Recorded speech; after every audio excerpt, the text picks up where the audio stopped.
Bienvenue à notre séance du Conseil du 8 décembre. Alors, je veux saluer tous les citoyens et citoyennes qui prendront connaissance de l'enregistrement de la présente séance. Alors, si vous me permettez, je vais procéder à la prise des présences et je vous invite donc à me confirmer que vous êtes présent. Madame Martine Labelle. Présente. Monsieur Vincent Lantaigne. Présent. Monsieur Justin Gagné. Présent. Madame Sylvie Messier. Présente. Monsieur Danny Goyette. Présent. Monsieur Martin Lelièvre, notre directeur général. Présent. Et Maître Manon Thériault, notre greffière. Présente. Alors, merci. Pour freiner et ralentir au maximum la contagion entraînée par le coronavirus, les séances du Conseil se font à huis clos jusqu'à nouvel ordre.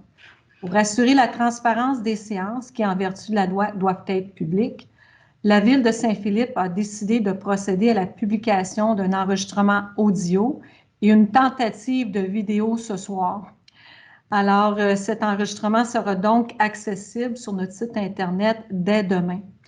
De plus, les citoyens ont été invités à transmettre leurs questions portant sur l'ordre du jour de la séance par courriel ou par téléphone.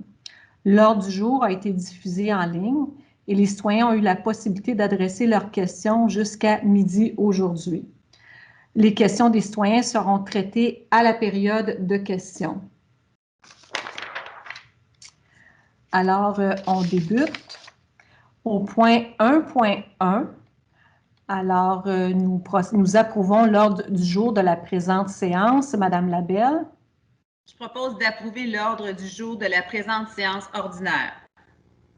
Au point 2.1, nous approuvons les procès-verbaux de la séance ordinaire du 10 novembre 2020 et de la séance extraordinaire du 10 novembre 2020 qui consistait à la présentation et l'approbation du plan triennal d'immobilisation pour les années 2021, 2022 et 2023. Et pour ceux et celles qui aimeraient en prendre connaissance, vous pourrez les consulter sur le site Internet. Monsieur Lantaigne.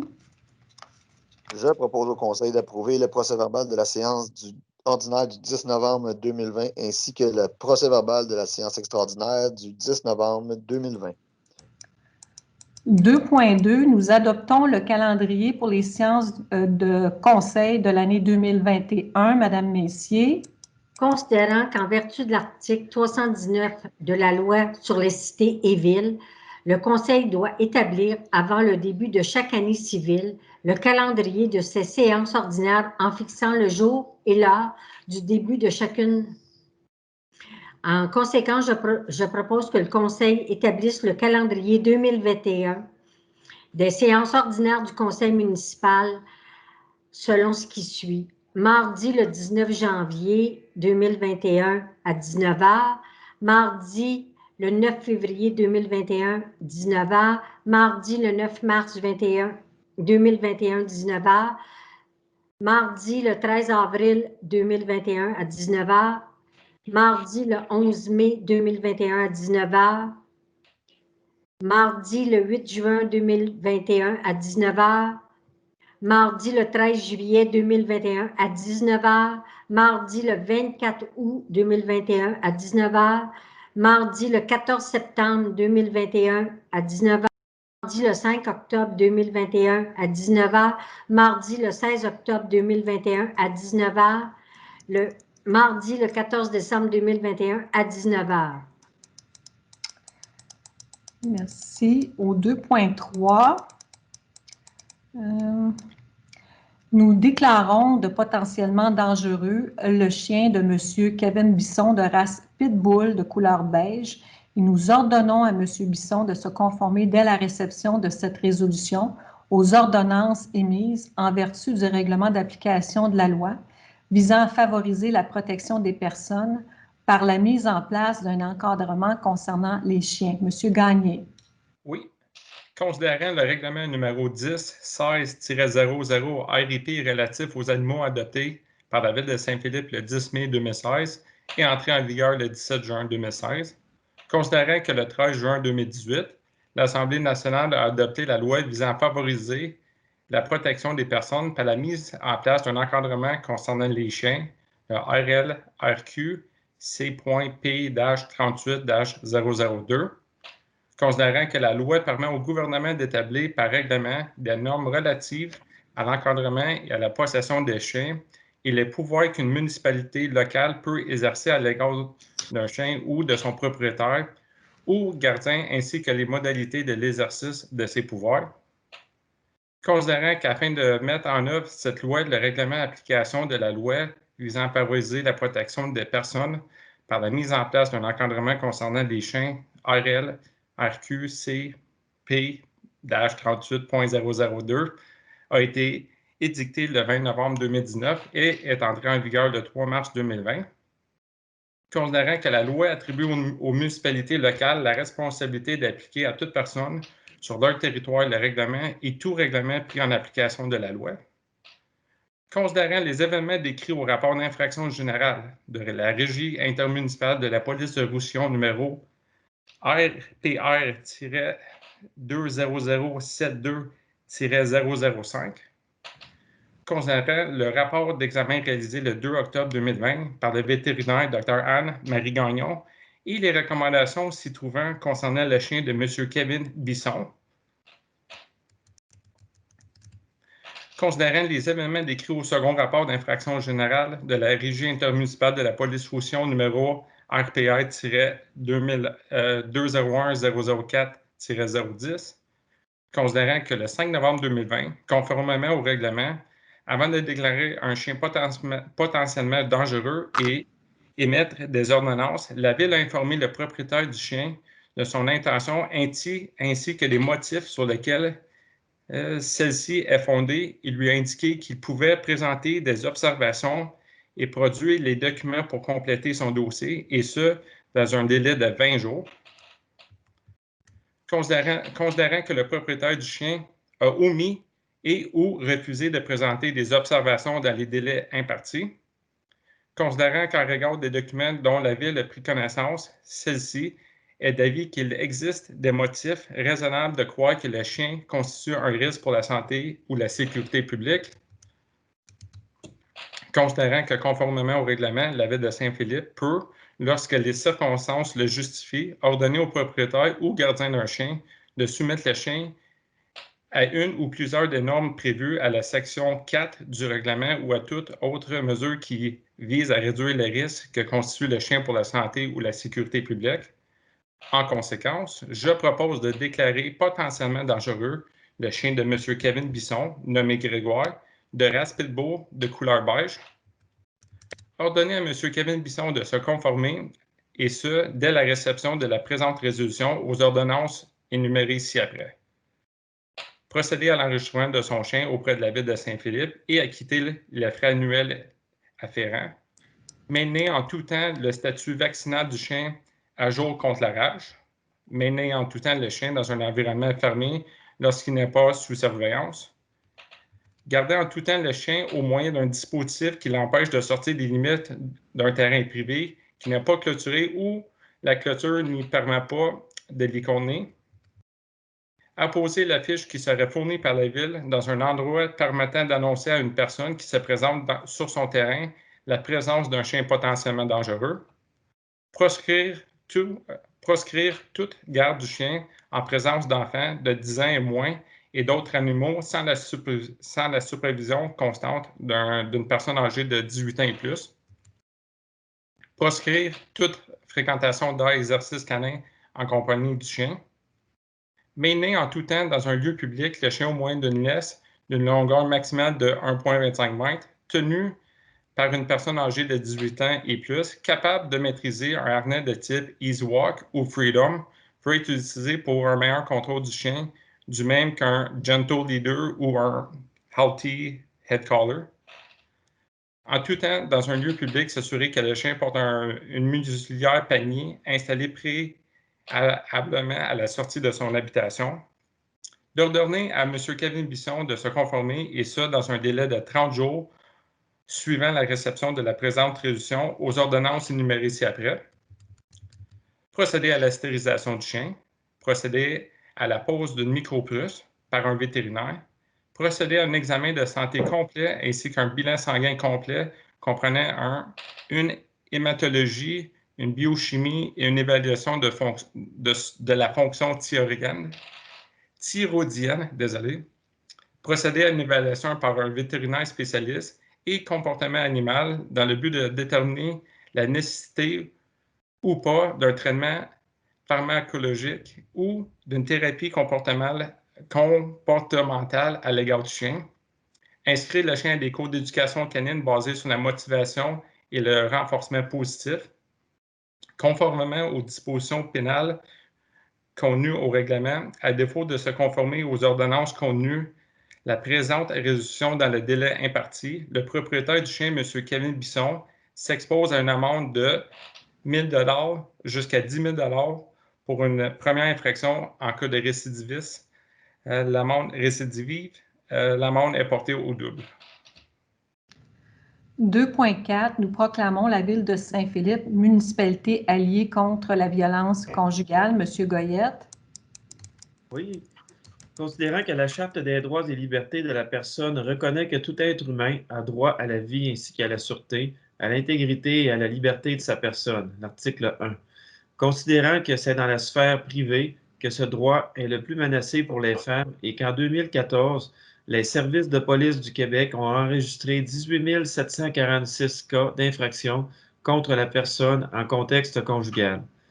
Considérant que le Québec s'est doté depuis 1995 d'une politique d'intervention en matière de violence conjugale, considérant qu'il existe un large consensus en faveur de l'égalité entre les hommes et les femmes, considérant que malgré les efforts faits, la violence conjugale existe toujours et constitue un frein à l'atteinte de cette égalité.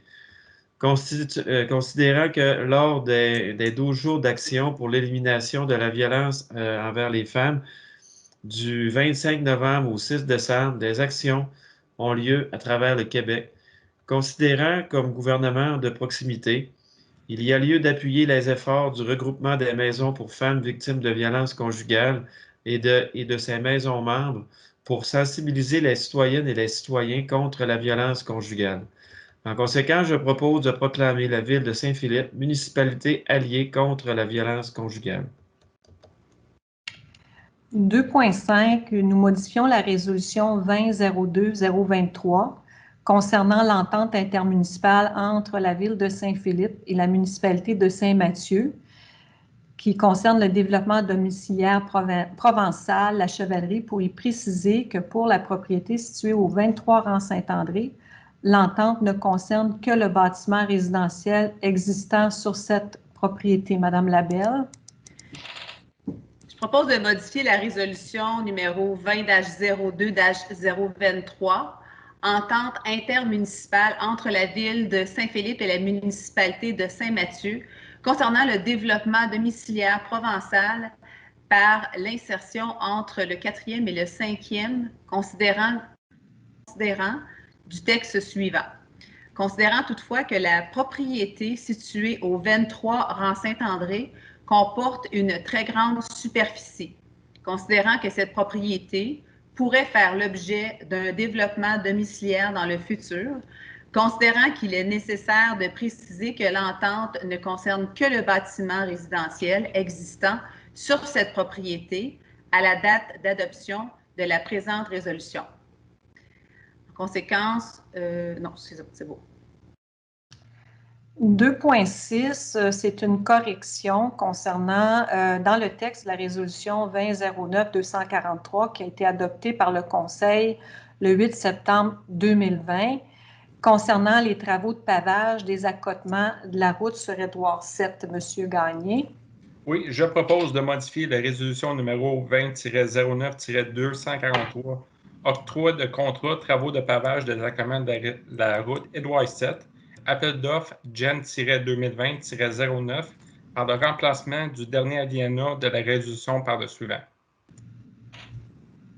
Que les deniers requis au paiement de cette dépense soient épuisés au poste budgétaire 02-321-00-711 et que la dépense d'un montant de 263 752,22 taxes nettes soit financée à même le fonds constitué au terme du règlement numéro 352 constituant un fonds local réservé à la réflexion et à l'entretien de certaines voies publiques, précisant les déclarations à produire par des exploitants de la carrière et de la sablière, leur fréquence, de même que les procédures pour s'assurer que la véracité de ces déclarations. Le 2.7, nous appuyons le mémoire de la table des préfets et élus de la Couronne Sud, déposé dans le cadre du projet de la refonte tarifaire de l'Autorité régionale de transport métropolitain, qui consiste à maintenir l'option pour les municipalités d'offrir le transport collectif gratuit à l'échelle locale qui existe déjà chez nous présentement. Monsieur Goyette. Considérant le rôle de l'Autorité régionale de transport métropolitain de planifier, d'organiser, de financer et de faire la promotion du transport collectif dans la région métropolitaine de Montréal, la CMM. Considérant l'article 25 de la loi sur l'Autorité régionale de transport métropolitain, énonçant que l'autorité a compétence exclusive pour établir, selon les différents critères qu'elle détermine, le cadre tarifaire du transport collectif applicable sur son territoire, entre autres en fixant les tarifs pour les titres de transport selon leur teneur. Considérant la démarche de refonte tarifaire actuellement en cours par l'autorité, visant à simplifier et harmoniser la tarification du transport collectif et adapter aux bénéfices de l'ensemble des citoyens de la CMM, par la mise en place d'un cadre intégré commun à tous les services de transport offerts par la STM, la STL, le RTL, EXO et le futur REM. Considérant la structure tarifaire actuelle qui permet aux municipalités d'offrir des gratuités locales sur leur territoire respectif, dont les coûts leur sont directement imputés. Considérant que ces gratuités ont grandement favorisé l'utilisation du transport collectif à l'échelle locale et qu'elles sont appréciées des citoyens. Considérant que l'implantation mur à mur d'un tarif mensuel de 100 $ pour les déplacements internes en zone 1, lesquels sont aujourd'hui réalisés gratuitement dans certaines municipalités ou regroupements de municipalités, enverrait un message négatif aux usagers. Considérant la période difficile que vit l'ensemble de la population et des municipalités en raison de la pandémie de COVID-19 et de l'après-pandémie, ainsi que le besoin urgent de redémarrer l'économie du Québec. Considérant que l'efficacité des mesures tarifaires concernant la mobilité des personnes et des travailleurs est une composante essentielle à la qualité de vie et au développement économique local, régional et métropolitain. En conséquence, je propose que la Ville de Saint-Philippe appuie la mémoire de la table des préfets et élus de la Couronne Sud, déposée dans le cadre du projet de refonte tarifaire de l'Autorité régionale de transport métropolitain. Que la Ville de Saint-Philippe demande à l'Autorité régionale de transport métropolitain de reconnaître l'appui considérable de cette initiative de gratuité du transport local sur le développement du transport collectif pour le mieux-être des collectivités. Que la Ville de Saint-Philippe demande à l'Autorité régionale de transport métropolitain de maintenir l'option pour les municipalités d'offrir le transport collectif gratuit à l'échelle locale dans le cadre de son projet de refonte tarifaire pour les services de transport collectif. Qu'un exemplaire de cette résolution soit transmis à l'Autorité régionale de transport métropolitain, à EXO, aux municipalités membres de la MRC de Roussillon, aux villes de Sainte-Julie, Chambly, Carignan et Richelieu, à la table des préfets et élus de la Couronne Sud, ainsi qu'à Martin Danfous, maire de Varennes, et représentant de la Couronne Sud au comité exécutif de la communauté métropolitaine de Montréal, ainsi qu'au conseil d'administration de l'Autorité régionale de transport métropolitain. 2.8, c'est un dépôt. Donc, comme à chaque année, en vertu de l'article 6 de la loi sur l'éthique et la déontologie en matière municipale, la greffière dépose l'extrait du registre des déclarations de réception de dons, marques d'hospitalité ou autres avantages faites par un membre du conseil. Donc, le registre ne contient aucune déclaration. 2.9, c'est aussi un dépôt à chaque année, conformément aux articles 357 et 358 de la loi sur les élections et les référendums dans les municipalités. La greffière dépose les formulaires de déclaration et des intérêts pécuniaires des membres du conseil. 2.10, c'est aussi un dépôt conformément à l'article 573.3.1.2. La greffière dépose le rapport sur l'application du règlement 423 sur la gestion contractuelle. Pour ceux et celles qui sont intéressés à en prendre connaissance, vous pourrez consulter le rapport sur notre site Internet. 3.1, nous procédons à l'embauche de surveillants de patinoire pour la saison d'hiver 2020-2021. Madame Labelle.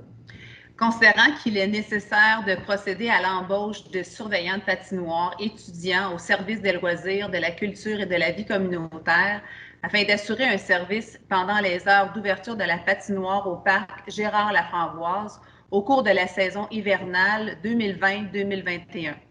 Considérant la recommandation de la direction du service des loisirs et de la culture et de la vie communautaire, en conséquence, je propose d'embaucher Catherine Desrosiers, Émilien Bordelot, Dave Lapierre-Babeux et Chloé Raymond au poste de surveillant de patinoire pour la saison hivernale 2020-2021. Ces embauches sont faites aux conditions de la convention collective du syndicat canadien de la fonction publique, section locale 43-45.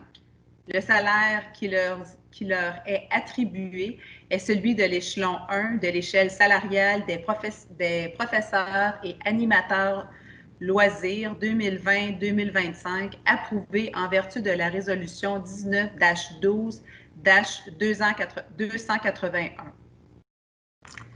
3.2, nous adoptons l'échelle salariale 2021 de la politique de conditions de travail des cadres et nous y ajoutons une nouvelle fonction d'adjointe exécutive. Monsieur Lanteigne. Je propose au Conseil d'adopter l'échelle salariale du personnel cadre pour l'année 2021 et de la modifier par l'introduction de la fonction d'adjointe exécutive à la classe 2. L'échelle salariale est jointe à la présente résolution pour en faire partie intégrante. Cette nouvelle échelle fait également partie de la politique de conditions de travail et de support à la vie professionnelle des employés cadres en vigueur. 4.1, nous entérinons la liste des chèques émis pour le mois. Monsieur Gagné. Oui, considérant le dépôt de la liste des chèques émis remise en copie à chacun des membres du Conseil, en conséquence, je propose d'entériner la liste des chèques émis du 30 octobre au 20 novembre 2020, tel que décrit ci-après, pour un montant total de 408 537,13. 4.2, nous approuvons les comptes à payer du mois. Madame Messier. Considérant le rapport préparé par la directrice du service des finances et des technologies de l'information concernant la liste des comptes à payer, considérant la liste des comptes à payer remise en copie à chacun des membres du Conseil, en conséquence, je propose que le Conseil approuve les comptes à payer pour un montant de 248 537,36. Que les comptes à payer soient payables par chèque tel que décrit ci-haut. 4.3, alors en fin d'année, certains postes budgétaires sont en surplus, tandis que d'autres sont en manque de fonds. Donc, nous autorisons la directrice du service des finances à effectuer des transferts budgétaires. Monsieur Goyette. Je propose d'autoriser la directrice du service des finances et des technologies de l'information à effectuer les transferts budgétaires listés en annexe de la présente résolution pour en faire partie intégrante. 4.4, nous ordonnons à la MRC de Roussillon de procéder à la vente à l'enchère publique des immeubles sur lesquels les taxes ne sont pas payées. Madame Labelle. Considérant que le Conseil a pris connaissance de la liste des immeubles situés dans la ville sur lesquels les taxes imposées n'ont pas été payées en tout ou en partie. Considérant l'entente intervenue avec la municipalité régionale de comté de Roussillon concernant la délégation de compétences de la ville à la MRC Roussillon quant à la vente des immeubles pour défaut de paiement des taxes. Conséquence, je propose qu'il soit ordonné à la MRC de Roussillon de vendre à l'enchère publique les immeubles sur lesquels les taxes imposées demeurent impayées et que cette vente ait lieu le 8 avril 2021 à la MRC de Roussillon. Que la directrice du service des finances et des technologies de l'information soit autorisée à enchérir et acquérir l'un ou l'autre des immeubles ainsi mis en vente pour défaut de paiement des taxes. 4.5, nous autorisons d'affecter une somme de 10 387,85 $ provenant du fonds de parc pour financer une partie de la dépense des travaux du parc Anatole-Lucier. Madame Messier.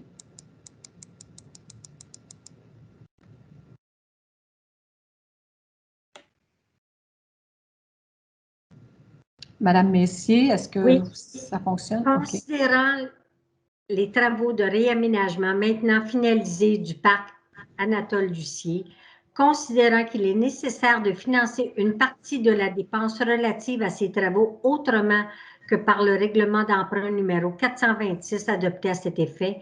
En conséquence, je propose que le Conseil affecte la somme de 10 387,85 $ au fonds de parc. Considérant que plusieurs... Excusez, c'est tout. Donc, 4.6, nous approuvons l'appropriation d'une somme de 800 000 $ à partir du surplus accumulé affecté à l'aqueduc et égouts afin de pouvoir financer les mandats qui ont été octroyés pour le projet de construction de la nouvelle station d'épuration des eaux usées. Cette somme sera remboursée avec la vente des terrains des États. Monsieur Lantaigne.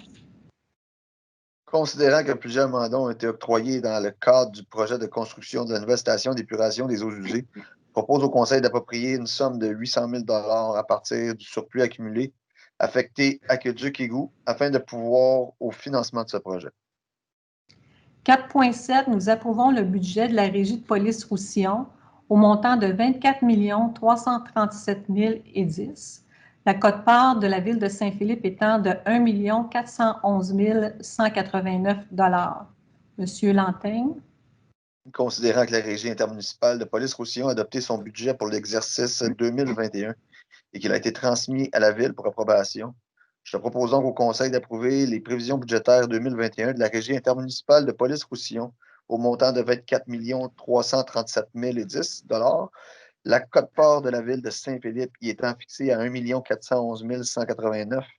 Une copie de la résolution numéro 2011-171 de la Régie intermunicipale adoptant ces prévisions budgétaires demeure annexée à la présente résolution pour en faire partie intégrante. D'autoriser le paiement de la quote-part de la ville selon les modalités convenues. Le 4.8, nous adoptons le règlement 435 afin de créer une réserve financière pour les infrastructures de rue. Donc, cette réserve-là, en fait, provient du 2 sous qui est chargé sur le compte de taxes, justement en lien avec les infrastructures. Monsieur Gagné? Oui, considérant qu'un avis de motion du présent règlement a été donné à la séance ordinaire du 10 novembre 2020, considérant qu'un projet de règlement a également été déposé lors de cette séance, considérant que le règlement décrète la création d'une réserve financière visant le financement de toutes les dépenses relatives aux infrastructures de rue, considérant que cette réserve est créée au profit de l'ensemble du territoire de la ville, considérant que, compte tenu de sa nature, la dite réserve est créée pour une période indéterminée, considérant qu'elle serait d'un montant projeté de 500 000 $, considérant que les sommes affectées annuellement à sa construction proviennent des sources suivantes. A. De la partie du Fonds général de la ville affectée ponctuellement à cette fin par le Conseil. B. D'une taxe spéciale prévue au budget à cette fin, imposée sur les immeubles imposables de tout le territoire de la ville. En conséquence, je propose d'adopter le règlement numéro 435, créant une réserve financière pour les infrastructures de rue. 4.9, c'est un avis de motion et dépôt du projet de règlement 2008 qui établit les tarifs pour divers biens et services rendus par la Ville pour l'exercice financier 2021.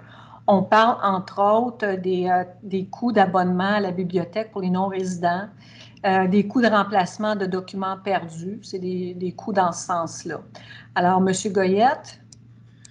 Je donne avis de motion qu'à une prochaine séance de ce Conseil, il sera présenté sera présenté le règlement numéro 2008 établissant les tarifs pour divers biens et services rendus par la Ville pour l'exercice financier 2021. 4.10, c'est un avis de motion et dépôt du projet de règlement 2009 décrétant les taxes et compensations pour l'année 2021. Donc, tel qu'on l'a mentionné à l'Assemblée extraordinaire qui précédait, il n'y aura aucune augmentation du taux de taxes pour l'année 2021. Madame Labelle. Je donne avis de motion qu'à une prochaine séance de ce Conseil, il sera présenté pour adoption le règlement numéro 2009 décrétant les taxes et compensations pour l'année 2020. Dépôt du projet. Le projet de règlement numéro 2009 sera déposé. Ce projet de règlement a pour objet de décréter les taxes et compensations pour l'année 2021. 6.1, nous approuvons la nouvelle pondération des critères applicables aux appels d'offres pour les services professionnels en architecture seulement, pour mettre davantage l'emphase sur le chargé de projet, dont la partie, en fin de compte, c'est le chargé de projet qui, dans un projet, est beaucoup plus importante. Alors, M. Gagné. Oui, je propose d'approuver les critères d'évaluation et de pondération suivants pour les appels d'offres concernant les services professionnels en architecture. La firme, 15 points. L'organisation du contrat, 20 points. Le chargé de projet, 30 points. L'équipe de projet et de relève, 15 points. Le prix soumis, 20 points. La présente résolution remplace la résolution 19-12-297 concernant les critères et la pondération applicable aux appels d'offres concernant des services professionnels en architecture seulement. 6.2, nous adoptons le rapport annuel sur la gestion de l'eau potable. Madame Messier. Considérant le rapport annuel sur la gestion de l'eau potable 2019 présenté au Conseil municipal de la Ville de Saint-Philippe en décembre 2020, lequel a été validé par le ministère des Affaires municipales et de l'Habitation le 3 décembre 2020, considérant que le Conseil municipal a pris connaissance du dit rapport, en conséquence, je propose que le Conseil accepte le rapport annuel sur la gestion de l'eau potable 2019. 6.3, nous accordons le contrat pour la fourniture et livraison d'un véhicule de marque Toyota Corolla hybride année 2021 au prix de 30 093,56. Alors, ce véhicule sera utilisé par nos inspecteurs et un employé du côté technique lorsque possible afin de faire les inspections sur le territoire. Présentement, ces gens utilisent leur propre véhicule. Alors, M. Goyette. Considérant la nécessité pour la Ville de Saint-Philippe d'acquérir un véhicule pour le service d'urbanisme et de développement durable, considérant l'offre présentée par Parc Avenue Toyota au prix de 30 093,56 incluant les taxes, pour un véhicule de marque Toyota modèle Corolla hybride LE CVT année 2021, considérant le règlement numéro 423 sur la gestion contractuelle stipulant que tout contrat d'approvisionnement dont la valeur n'excède pas 105 700 peut être conclu de gré à gré. En conséquence, je propose d'accorder le contrat pour la fourniture et livraison d'un véhicule de marque Toyota modèle Corolla hybride LE CVT année 2021 au prix de 30 093,56 taxes incluses. Le tout selon les spécifications stipulées à l'offre reçue le 23 septembre 2020. D'autoriser le directeur général à signer pour et au nom de la Ville tous les documents relatifs à ce contrat. 6.4, nous octroyons le contrat pour les services professionnels en architecture pour la préparation des plans et devis et surveillance pour les travaux du lot 2 étant la nouvelle station d'épuration des eaux usées. Madame Labelle. Considérant que la Ville de Saint-Philippe a procédé sur invitation à la demande de soumission pour la fourniture de services professionnels en architecture pour la préparation de plans et devis et surveillance des travaux du lot 2, nouvelle station d'épuration des eaux usées. Considérant que 3 soumissionnaires ont été invités à soumissionner, considérant que les soumissionnaires sont les suivants. Donc, Petrone Architecture à 153 836,55 taxes incluses conformes. Groupe Régis Côté Inc. 98 648,55 conformes. Considérant que le document d'appel d'offres prévoyait un système de pondération et d'évaluation des offres en vertu duquel chaque soumissionnaire obtenait un total possible de 100 points et qu'après analyse par le comité de sélection, les soumissionnaires ont obtenu le pointage et le rang suivant. Donc, groupe Régis Côté, 74,8 au premier rang. Petrone Architecture, 66,5, donc au deuxième rang. En conséquence, je propose d'octroyer le contrat à Groupe Régis Côté Inc. pour la fourniture de services professionnels en architecture pour la préparation de plans et devis et surveillance des travaux du lot 2, nouvelle station d'épuration des eaux usées, au prix unitaire et forfaitaire soumissionné, le tout aux conditions stipulées au document d'appel d'offres numéro GEN-2020-21 à la soumission retenue. La valeur maximale de ce contrat est de 98 648,55 taxes incluses, d'autoriser le directeur général à signer pour et au nom de la Ville les documents requis afin de donner suite à la présente résolution. 8.1, c'est une demande de dérogation mineure pour le 220 rue France. Maître Thériault, pouvez-vous nous expliquer la demande, s'il vous plaît? Alors, je vais tenter de vous partager une image. Et ça ne semble pas fonctionner, je crois.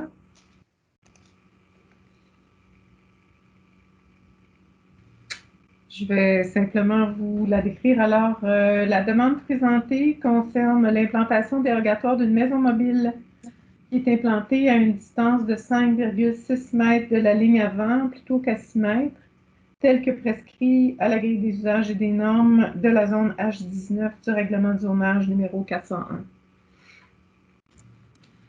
Alors, est-ce qu'on a eu des questions ou commentaires concernant cette dérogation, Maître Thériault? Non, aucune question, pas de commentaires non plus. Merci. Alors, M. Lanteigne?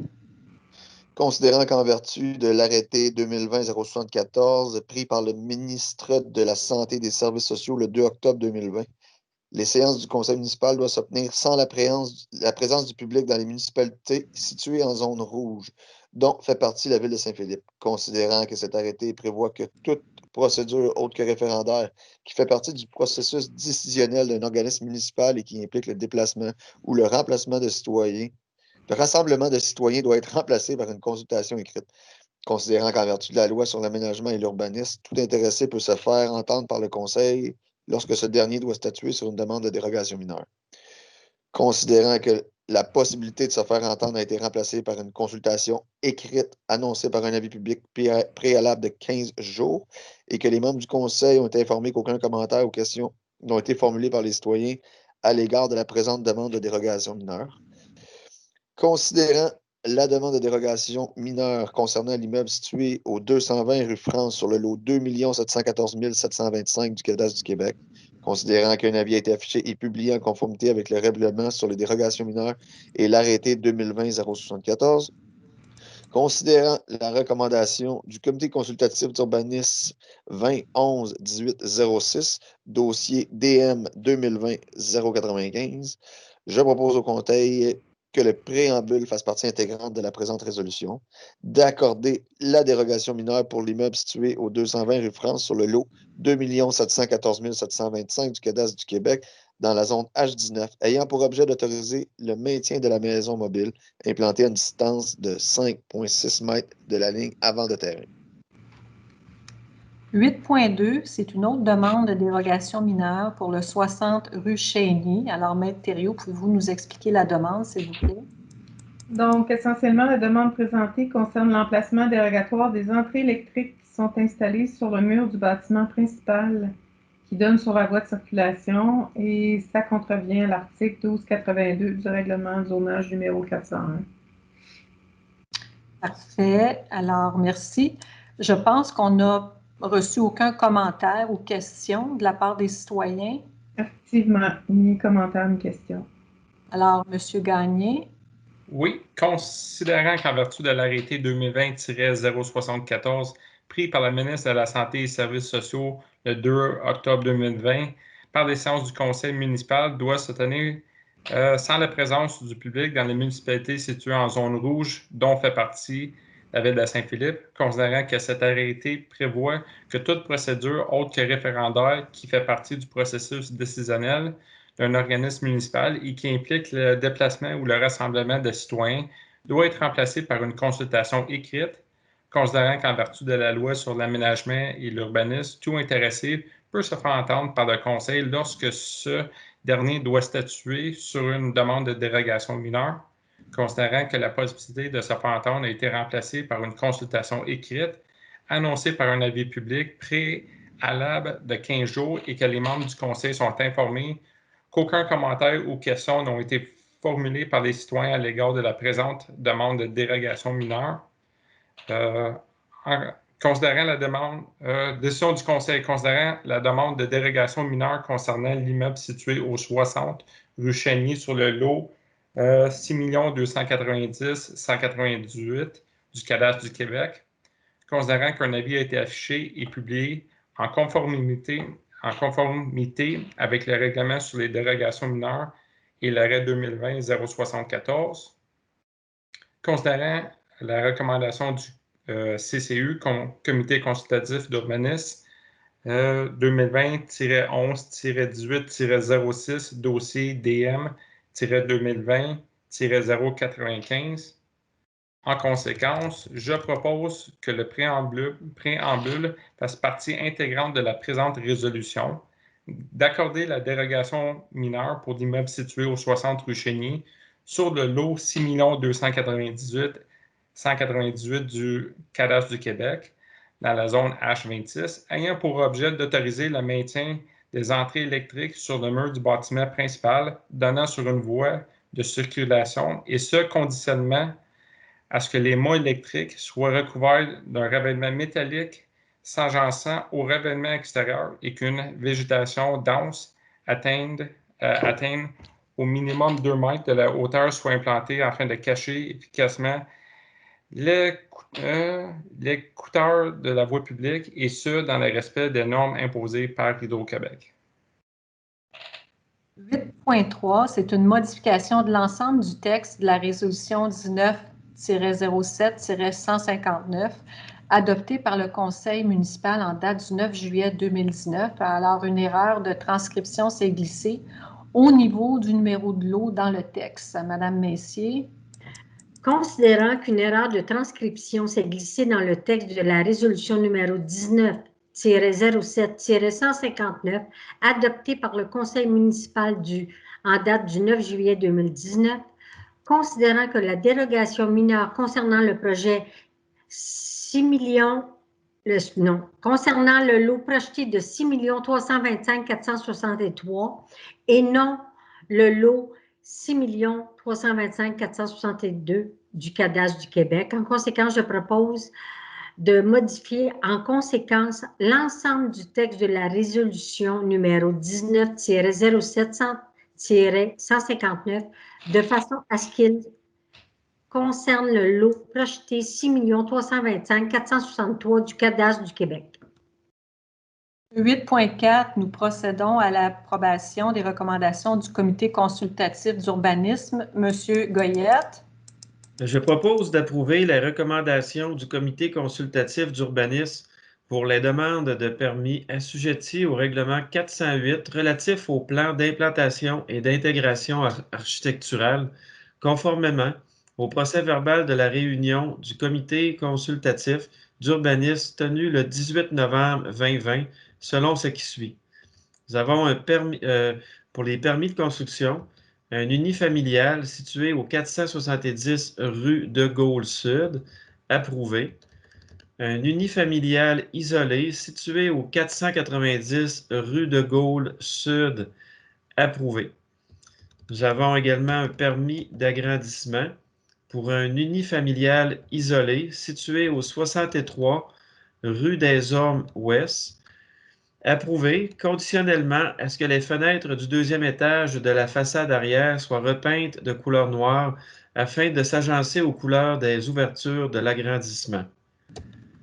Un permis de rénovation pour un unifamilial et garage isolé situé au 78A, rang Saint-André, approuvé.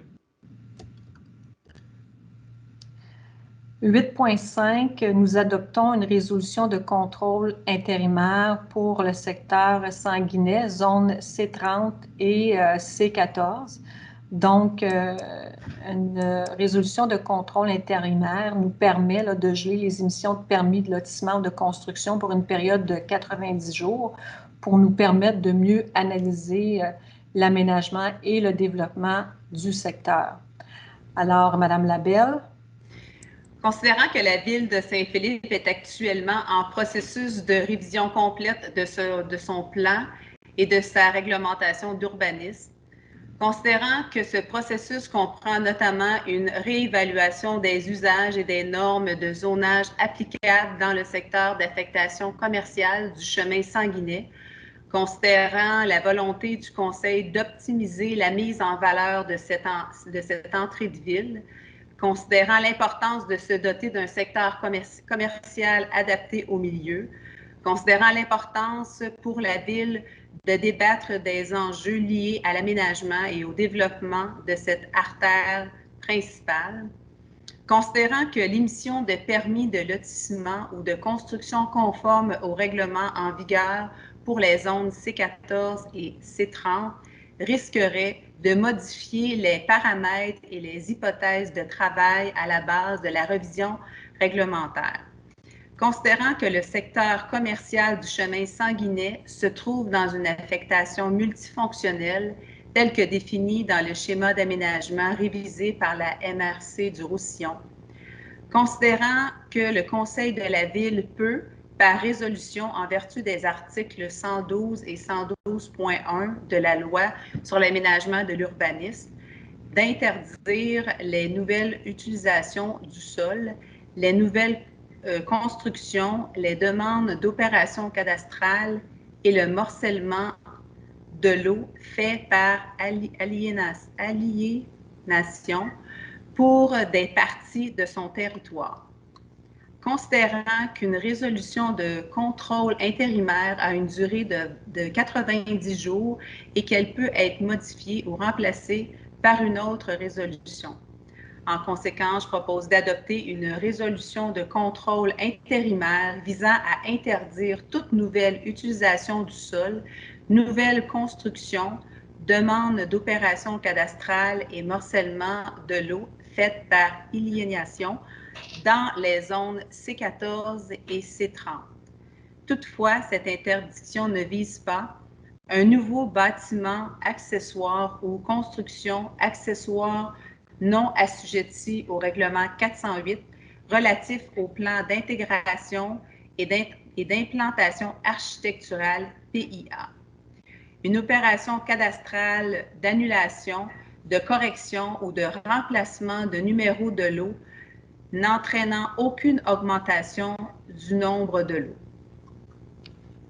8.6, nous adoptons le règlement numéro 401-44, modifiant le règlement de zonage numéro 401 afin de ne plus autoriser la classe d'usage C8, services reliés à l'automobile, d'autoriser spécifiquement certains usages de la classe C11, commerce lourd et activités para-industrielles, et de prévoir une disposition limitant l'entreposage extérieur pour ces usages dans la zone H26. Là, on parle ici du secteur Sanguinet, où était plus spécifiquement le commerce de toilettage pour animaux. Donc, Monsieur Lantaigne. Considérant qu'un avis de motion du présent règlement a été présenté lors de la séance ordinaire du 13 octobre 2020. Considérant qu'un projet de règlement a également été présenté lors de cette séance, considérant qu'un second projet de règlement a été présenté lors de la séance ordinaire du 10 novembre 2020, considérant que l'objet du règlement et sa portée ont été mentionnés, proposons au Conseil d'adopter le règlement numéro 401-44 intitulé « Règlement numéro 401-44 modifiant le règlement de zonage numéro 401 afin de ne plus autoriser la classe d'usage C8, services reliés à l'automobile. 2. D'autoriser spécifiquement certains usages de la classe C11, commerce lourd et activités para-industrielles, et de prévoir une disposition limitant l'entreposage extérieur pour ces usages dans la zone H26. 8.7, nous adoptons le règlement numéro 401-45 qui modifie le règlement de zonage numéro 401 afin de modifier la classe d'usage P3 infrastructure et équipement afin d'y ajouter l'usage 4222 garage municipal, d'autoriser spécifiquement l'usage 4222 garage municipal de la classe d'usage P3 infrastructure et équipement, ainsi que l'usage 9813 éco-centre de la classe d'usage I-4 industrie lourde et extractive dans la zone A-204 3, de prévoir des normes spécifiques pour la classe d'usage P3 infrastructure et équipement et la classe d'usage I-4 industrie lourde et extractive dans la zone A204. On parle ici sur la montée Monette, là, à la place de l'ancien terrain de M. Ziba, que la Ville a fait l'acquisition pour y construire son garage municipal. Alors, Justin, M. Gagné. Oui. Considérant qu'un avis de motion du présent règlement a été donné lors de la séance ordinaire du 13 octobre 2020, considérant qu'un projet de règlement a également été présenté lors de cette séance, considérant qu'un second projet de règlement a été présenté lors de la séance ordinaire du 10 novembre 2020, considérant que l'objet du règlement et sa portée ont été mentionnés, en conséquence, je propose d'adopter le règlement numéro 401-45 intitulé « Règlement numéro 401-45 modifiant le règlement de zonage numéro 401 afin de 1. De modifier la classe d'usage P3, infrastructure et équipement, afin d'y ajouter l'usage 4222, garage municipal. 2. D'autoriser spécifiquement l'usage 4222, garage municipal, de la classe d'usage P3, infrastructure et équipement, ainsi que l'usage 9813, éco-centre, de la classe d'usage I4, industrie lourde et extractive, dans la zone A-204.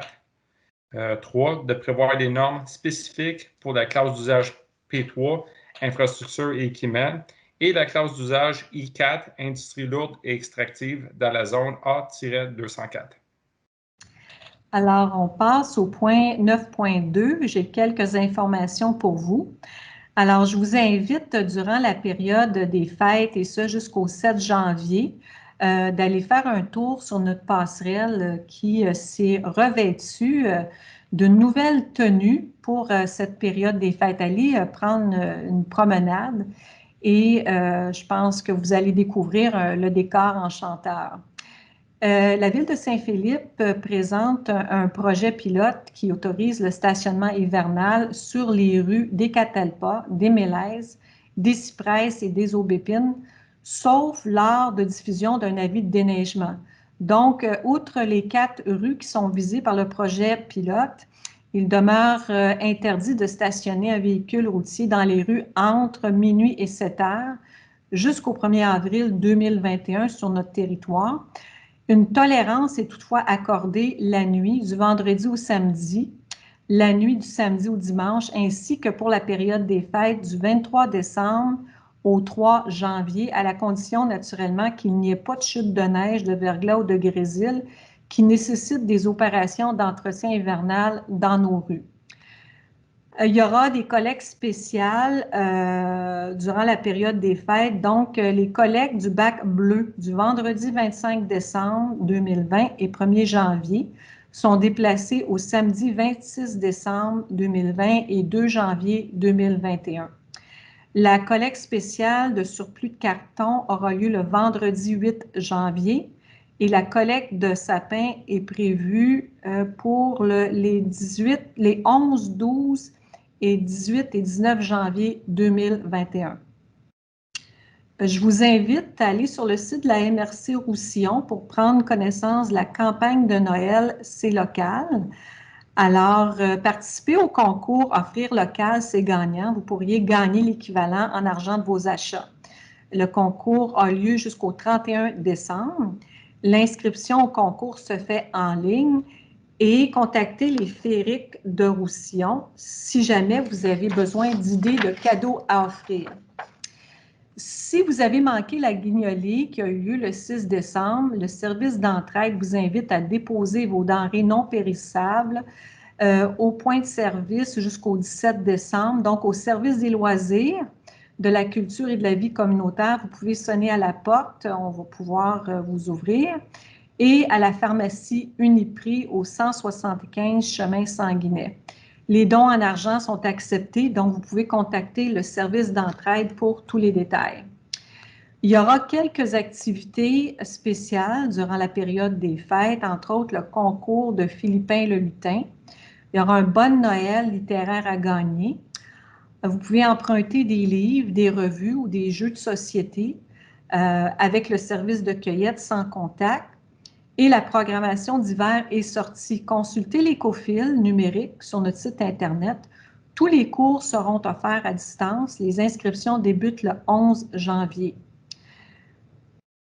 L'horaire du temps des fêtes, donc à partir de jeudi le 17 décembre jusqu'au mardi 22 décembre inclusivement, les services municipaux seront offerts à distance, à l'exception de l'équipe des travaux publics qui assurera les services essentiels d'entretien et de déneigement sur le territoire et de la bibliothèque Le Vaisseau d'Or aussi, qui maintiendra le service de cueillette de livres sur rendez-vous. Les services municipaux feront ensuite une relâche pour le congé des fêtes du 23 décembre au 3 janvier. La reprise des services est prévue pour le 4 janvier. La bibliothèque Le Vaisseau d'Or offrira le service de cueillette de livres sur rendez-vous le mardi 29 décembre. Je veux vous parler aussi du projet Internet. Vous savez, depuis quelques semaines, je reçois beaucoup d'appels concernant l'installation de la fibre optique, surtout dans nos secteurs ruraux. Vous savez qu'au printemps dernier, une entente a été signée avec Vidéotron pour le déploiement de la fibre optique dans nos secteurs ruraux.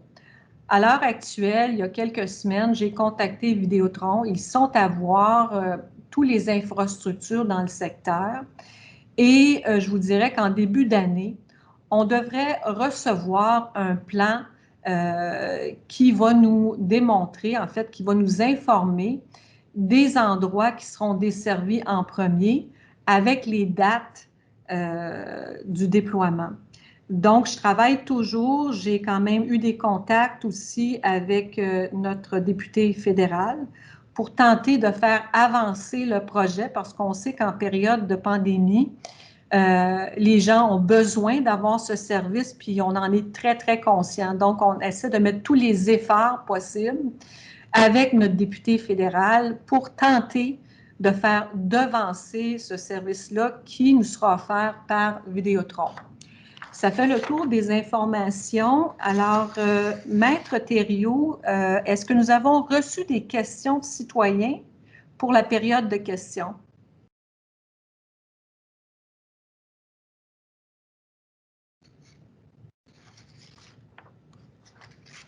Maître Thériault? Pardonnez-moi, mon micro. Il n'y a pas de problème. Alors, Madame la mairesse, non, on n'a reçu aucune question. Alors, merci beaucoup. Je vous souhaite une bonne soirée. En même temps, je veux profiter de l'occasion au nom du conseil municipal pour vous souhaiter de joyeuses fêtes à tous. Profitez-en pour vous reposer. On fait attention et on se revoit probablement ou on se reparle plus certainement. Se revoir, c'est pas sûr du tout, mais on va se reparler en début d'année. Alors, 9.4, on procède à la levée de la séance. Madame Messier. Je propose que la présente séance soit levée à 20 heures. Alors, bonne soirée à tous.